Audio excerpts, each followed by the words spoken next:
Hi friends, இன்றைக்கி நம்ம baby cooking தமிழில் வெண்ணிலா ஸ்பாஞ்ச் பர்த்டே கேக்கு தான் செய்ய போகிறோம். வாங்க எப்படி செய்யலான்றதை பார்க்கலாம்.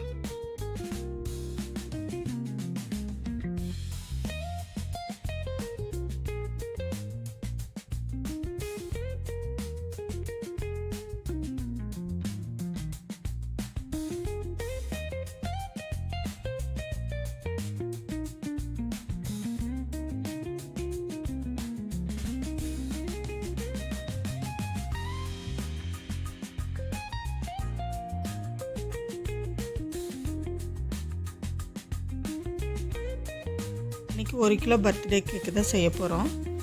அதுக்கு 8 இன்ச்சு டின்னு கரெக்டாக இருக்கும். ஃபஸ்ட்டு ஆயில் தடவி பாஸ்மெண்ட் பேப்பர் கரெக்டாக ரவுண்டாக கட் பண்ணி போட்டுக்கலாம்.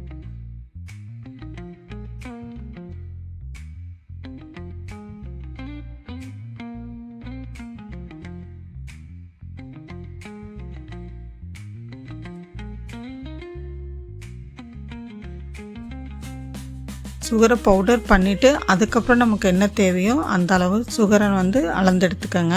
எல்லா மெஷர்மெண்ட்டும் PDF ஃபைலாக நான் கொடுத்துருக்கேன், அதை செக் பண்ணிக்கோங்க, டவுன்லோட் பண்ணி வச்சுக்கோங்க. கேக்குக்கு ஃபஸ்ட்டு நம்ம மெஷர்மெண்ட்டு தான் கரெக்டாக எடுக்கணும். கப்பு மெஷர்மெண்ட்டை விட ஸ்கேலில் அளந்து போகிற மெஷர்மெண்ட்டு கரெக்டாக பர்ஃபெக்டாக வரும். இந்த 1 கிலோ கேக்குக்கு எவ்வளோ மெஷர்மெண்ட்டுங்கிறத நான் ஸ்கேலில் எல்லாமே எடை போட்டு ஒவ்வொன்றா தனித்தனியாக உங்களுக்கு காமிச்சிருக்கேன். இதே மாதிரி நீங்களும் கேக் எப்போதுமே மெஷர்மெண்ட் படி பண்ணோம்னா பர்ஃபெக்டாக நல்லா ஸ்பாஞ்சியாக இருக்கும். மைதா மாவு அளந்து எடுக்கும் போதே நம்ம பேக்கிங் சோடா பேக்கிங் பவுடரும் நல்லா சலிச்சு எடுத்துக்கோங்க.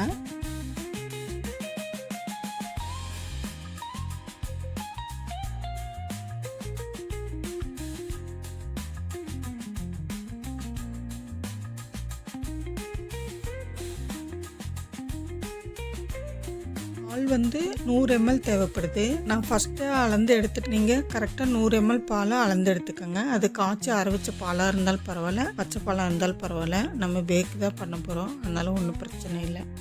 அவெல்லாம் கரெக்டாக எடுத்ததுக்கப்புறம் அவனில் 180 டிகிரிக்கு 10 மினிட்ஸு ப்ரீ ஹீட் பண்ணிவிட்டு கேக் செய்ய ஆரம்பிக்கலாம். ஈரம் இல்லாத ஒரு பவுலில் ஒரு பிஞ்ச் சால்ட்டு, 4 முட்டை, 1/2 டேபிள் ஸ்பூன் வெண்ணிலா எசன்ஸ் சேர்த்து நல்லா பீட் பண்ணுங்கள். ஃபஸ்ட்டு ஸ்லோவாக பீட் பண்ணுங்கள், அதுக்கப்புறம் கொஞ்சம் கொஞ்சமாக அதிகப்படுத்தி ஸ்பீடாக பீட் பண்ணுங்கள்.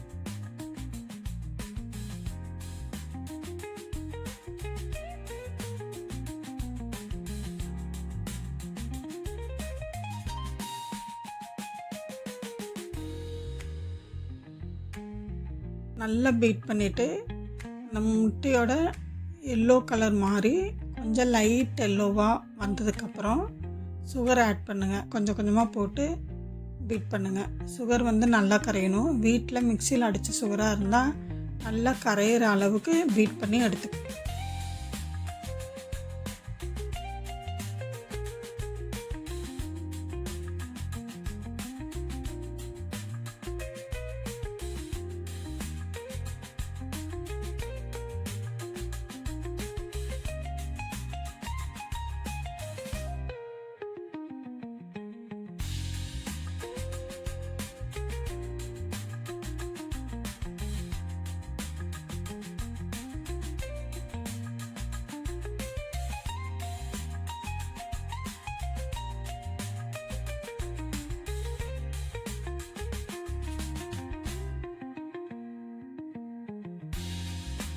நல்லா பீட் பண்ணி முடித்ததுக்கப்புறம் ஆயில் மிக்ஸ் பண்ணிக்கோங்க. ஆயில் ஊற்றினதுக்கப்புறம் ஒரு 1 மினிட் மிக்ஸ் பண்ணால் போதும்.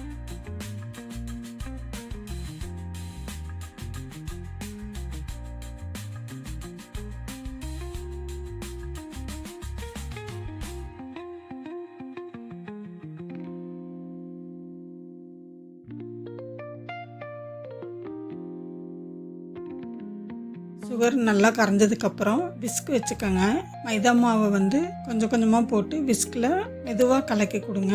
பாதி மாவு போட்டதுக்கப்புறம் மாவும் பாலும் மாறி மாறி போட்டு கலக்கி கொடுங்க. கட்டிப்படாது. விஸ்கில் கலக்கும் போது கொஞ்சம் ஈஸியாக இருக்கும். நல்லா அடித்து வேகமாக கலக்காமல் மெதுவாக கலக்கி கொடுங்க. விஸ்கில் கலக்கி முடித்ததுக்கப்புறம் பேட்ஸ்லாம் வச்சு கட் அண்ட் ஃபோல்டு மெத்தடில் நல்லா கலக்குங்க. அப்போ தான் அந்த பவுலில் மைதா மாவு எங்கேயாவது ஒட்டி இருந்தாலும் சக்கரை இருந்தாலும் நல்லா கலந்துரும். ரொம்ப வேகமாக கலக்காமல் மெதுவாகவே ஒரே டைரெக்ஷனில் கலக்கி கொடுத்துக்கோங்க. Batter ready. நான் இப்போது மாவு கலந்ததுக்கப்புறம் மெஷரிங் ஸ்கேலில் டின்னை எடை போட்டு மைதீரோ கொண்டாந்துட்டு 1 கிலோ கேக்கு நம்ம செய்யணும் அப்படின்னா 550 6க்குள்ளே அந்த பேட்டர் ஊற்றிக்குவேன். அப்போ நமக்கு கேக்கு செஞ்சு வரையில் 1 கிலோ கரெக்டாக இருக்கும். இந்த எக்ஸ்ட்ரா இருக்கிற மாவு என்ன பண்ணுவேன்னா கப் கேக்கில் ஊற்றிடுவேன். கப் கேக்கில் ஊற்றிட்டு அந்த அவன்லே வச்சுருவேன். வச்சுட்டு ஒரு அவனுக்குள்ளே வச்சுட்டு 180 டிகிரிக்கு 35 மினிட்ஸ் செலக்ட் பண்ணுறதுக்கு பதிலாக 50 மினிட்ஸ் செலக்ட் பண்ணிவிட்டு அந்த கப் கேக்கை வெளியே எடுத்துகிட்டு மறுபடியும் 20 மினிட்ஸ் வச்சு பேக் பண்ணி எடுப்பேன். அந்த மாதிரி பண்ணிக்குவேன். இப்போ நான் வந்து 2 கேக் செய்யறதுனால எல்லா பேட்டரும் ஒரே டின்னில் நான் ஊற்றிட்டேன்.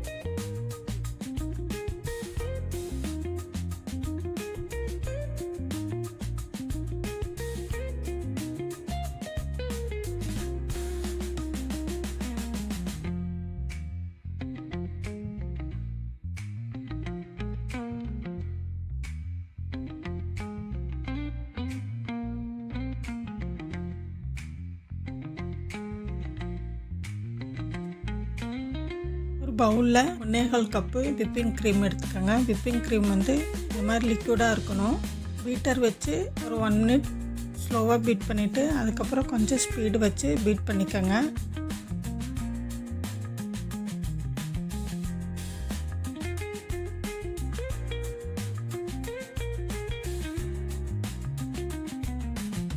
நல்லா பீட் பண்ணிவிட்டு ஒரு 6 tablespoon icing sugar add பண்ணிக்கோங்க.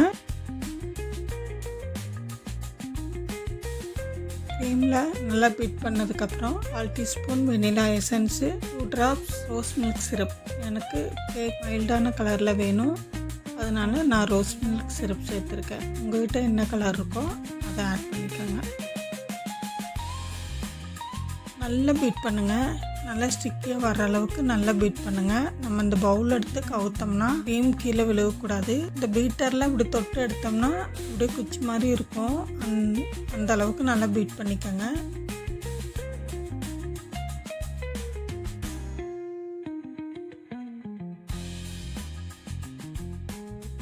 நம்ம செய்த பேட்டருக்கு 4 லேயர் வந்தது. ஒரு லேயர் வந்து மினி கேக் செய்யறதுக்கு எடுத்துக்கிட்டேன். 3 லேயர் வந்து 1 கிலோ கேக் செய்யறதுக்கு எடுத்துக்கிட்டேன். 3 லேயர் கரெக்டாக இருக்கும். க்ரம் கோட்டு கொடுக்கலாம். க்ரம் கோட் வந்து டென்னில் வச்சு கொடுத்தோம்னா நமக்கு சுலபமாக இருக்கும். ஃபஸ்ட் லேயர் வந்து டென்னில் கீழே வச்சுட்டு சுகர் சிரப்பு ஓரமாக மட்டும் கொடுங்க. உள்பாகத்தில் எல்லா இடத்துலையும் சுகர் சிரப்பு சேர்க்க வேண்டாம். நீட்டாக லெவலாக வர்றதுக்காக கோனில் க்ரீம் போட்டுட்டு நைஃப்பில் போட்டோம்னா கொஞ்சம் நீட்டாக வரும். 2 மெத்தட்லேயும் நான் உங்களுக்கு காமிச்சிருக்கிறேன். கொஞ்சம் டேஸ்ட்டுக்காக ஸ்ட்ராபெரி சிரப்பு இதில் சேர்க்குறேன். அதே மாதிரி இந்த சிரப்பு சேர்க்கலையும் கொஞ்சம் கவனமாக கொடுக்கணும். நிறைய சிரப்பு சேர்த்துட்டோம்னா ஒரு புளிப்பு தன்மை வந்துடும். இந்த கேக்கு சாப்பிடும் போது ஒரு 2லேருந்து 3 ஸ்பூன் அவ்வளோதான். அதுக்கு மேலே இந்த சிரப்பு சேர்த்து தடவாதீங்க. ஃபுல்லாக எல்லா இடத்துலையும் தடவாதீங்க. அந்த புளிப்பு சுவை வந்துச்சுன்னா கேக்கு சாப்பிட்ட ஒரு ஃபீலே இருக்காது, நல்லா இருக்காது. அதனால் லைட்டாக மட்டும் போட்டால் போதும். ஃபஸ்ட்டு நான் வந்து கோனில் போட்டிருக்கேன், செகண்ட் வெறும் நைஃப்பில் போட்டிருக்கேன். நமக்கு நைஃப்பில் போடுறது நம்ம பழகிட்டோம்னா அந்த நைஃப்பில் போடுறது வந்துடும். ஃபஸ்ட் டைம் போடுறதுன்னா கோனில் போட்டிங்கன்னா கொஞ்சம் நல்லா நீட்டாக வரும். அதுக்காக தான் நான் கோனில் போட சொல்கிறேன்.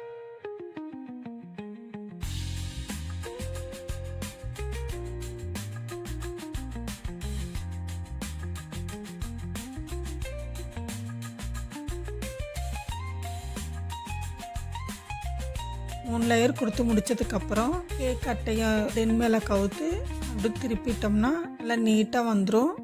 அதுக்கப்புறம் மேலே க்ரம் கோட் கொடுங்க.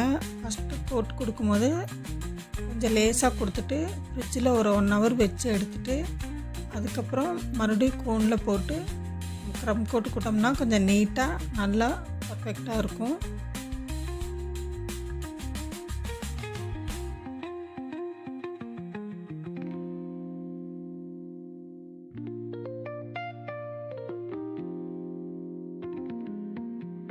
க்ரீமை கோனில் போட்டு க்ரம் கோட்டு கொடுத்தோம்னா கொஞ்சம் நீட்டாக வரும்.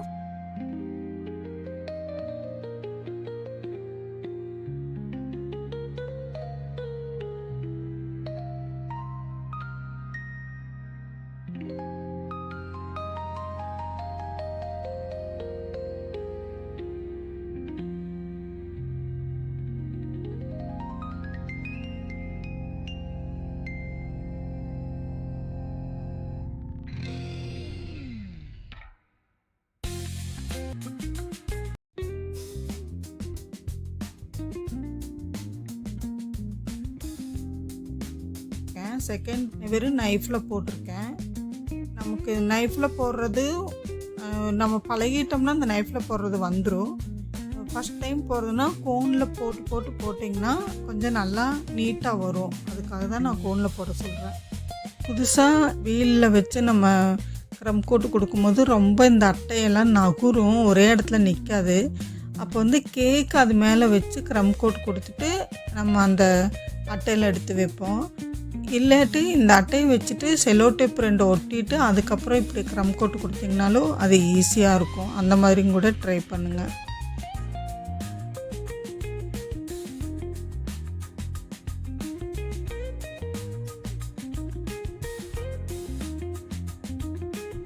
இப்போ நான் அந்த மேலே தூவி இருக்கிறது வந்து ப்ளைனாக இருக்குது அப்படிங்கிறக்காக கலர் கலராக இருக்கலாம் சீரக மிட்டாய், அந்த மிட்டாய் தான் தூவியிருக்கேன். மேலேயும் சைடில் எல்லா இடத்துலையும் தூவியிருக்கேன். இது ஆர்டிஃபிஷியலாக இந்த ரோஸ் வந்து இந்த கேக்குக்குன்னு சொல்லி ஷாப்பில் விற்கிது. அந்த ரோஸ் தான் வாங்கி வச்சுருக்கேன். ஹாப்பி பர்த்டே ஒரு ஸ்டிக்கர் வாங்கி வச்சு ரொம்ப சிம்பிளாக பண்ணி முடிச்சிருக்கேன்.